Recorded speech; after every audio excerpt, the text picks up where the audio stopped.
ओम श्री गणेशाय नमः। अथ देव्यथर्वशीर्षम्। ओम सर्वे वै देवा देवीमुपतस्थुः तासि त्वं महादेवीति सा ब्रवीत् अहं ब्रह्मस्वरूपिणी मत्तः प्रकृतिपुरुषात्मकं जगत् शून्यं च अहमानन्दानानन्दो अहं विज्ञानाविज्ञाने अहं ब्रह्मा ब्रह्मणि वेदितव्ये अहं पञ्चभूतान्यपञ्चभूतानि अहम् अखिलं जगत् वेदोऽहम् अवेदोऽहं विद्याहम् अविद्याहम् अजाहम् अनजाहम् अधश्चोर्ध्वं च तिर्यक्चाहम् अहं रुद्रेभिर्वसुभिः सरामि अहम् आदित्यैरुतविश्वे देवैः अहं मित्रावरुणाबुभौ विभर्मि अहमिन्द्राग्नि अहमस्मिनाबुभौ अहं सोमं त्वष्टारं पूषणं भगं दधामि अहं विष्णुं मुरुक्रमं ब्राह्मणमुत प्रजापतिं दधामि अहं दधामि द्रविणं हविस्मते सुप्राव्ये यजमानाय सुन्वते अहं राष्ट्री संगमनि वसूनां चिकितुषी प्रथमा यज्ञानाम् अहं सुवे पितरमस्य मूर्धन्मम योनिरप्स्वन्तः समुद्रे य एवं वेद सदैवीं सम्पदमाप्नोति ते देवा ब्रुवन् नमो देव्यै महादेव्यै शिवायै सततं नमः नमः प्रकृत्यै भद्रायै नियताः प्रणतास्मतां तामग्निवर्णां तपसा ज्वलन्तीं वैरोचनीं कर्मफलेषु जुष्टां दुर्गां देवीं शरणं प्रपद्याम् अहेसुरानाशयत्रे ते नमः देवीं वाचमजनयन्त देवा तां विश्वरूपाः पशवो वदन्ति सा नो मन्द्रेशमूर्जं दुहाना धेनुर्वागस्मानुपसुष्टुतैतो कालरात्रिं ब्रह्मस्तुतां वैष्णवीं स्कन्दमातरं सरस्वतीमदितिं दक्ष दुहितरं नमामः पावनां शिवां महालक्ष्म्यै च विद्महे सर्वशक्ते च धीमहि तन्नो देवी प्रचोदयात् अदितिर्यजनिष्ठ दक्षया दुहिता तव तां देवा अन्वजायन्त भद्रा अमृतबन्धवः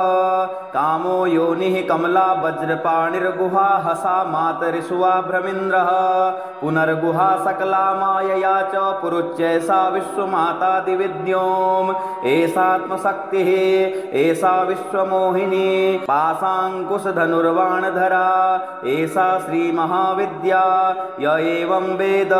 स शोकं तरति नमस्ते अस्तु भगवते मातरस्मान् पाहि सर्वतः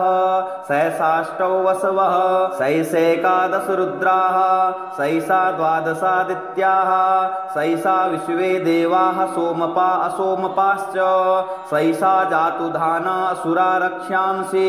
पिशाचा यक्षाः सिद्धाः सैषा सत्त्वरजस्तमांसि सैषा ब्रह्म विष्णुरुद्ररूपिणी सैषा प्रजापतीन्द्रमनवः सैषा ग्रह नक्षत्र ज्योतिषीं कलाकाष्ठादिकालरूपिणी तामहं प्रणौमि नित्यं पापापहारिणीं देवीं भुक्तिमुक्तिप्रदायिनीं अनन्तां विजयां शुद्धां शरण्यां शिवदां शिवां वियदीकारसंयुक्तं वीतिहोत्रसमन्वितम् अर्धेन्दुलसितं देव्या बीजं सर्वार्थसाधकम् एवमेकाक्षरं ब्रह्म यतयः शुद्धचेतसः ध्यायन्ति परमानन्दमया ज्ञानाम्बुराशयः वाङ्माया ब्रह्मसूस्तस्मात् षष्ठं वक्त्रसमन्वितं सूर्यो वां श्रोत्रबिन्दु संयुक्तष्टा तृतीयकः नारायणेन संविष्टो वायुश्चाधर्युक्ततः विच्चेन वार्णकोर्णः स्यात् महदानन्ददायकः हृतपुण्डरीकमध्यस्थां प्रातः सूर्यसमप्रभां पाशाङ्कुशधरां सौम्यां वरदाभयहस्तकां त्रिनेत्रां रक्तवसनां भक्तकामदुघां भजे नमामि त्वां महादेवीं महाभयविनाशिनीं महादुर्गप्रशमनीं महाकारुण्यरूपिणीं यस्याः स्वरूपं ब्रह्मादयो न जानन्ति तस्मादुच्यते अज्ञेया यस्यान्तो न लभ्यते तस्मादुच्यते अनन्ता यस्या लक्ष्यं नोपलक्ष्यते तस्मादुच्यते अलक्ष्या यस्या जननं नोपलभ्यते तस्मादुच्यते अजा एकेव सर्वत्र वर्तते तस्मादुच्यते एका एकेव विश्वरूपिणी तस्मादुच्यते नैका अत एवोच्यते अज्ञेयानन्ता लक्ष्या जैका नैकेति मंत्राणां मातृका देवी शब्दानां ज्ञानरूपिणी ज्ञानानां चिन्मयातीता शून्यानां शून्यसाक्षिणी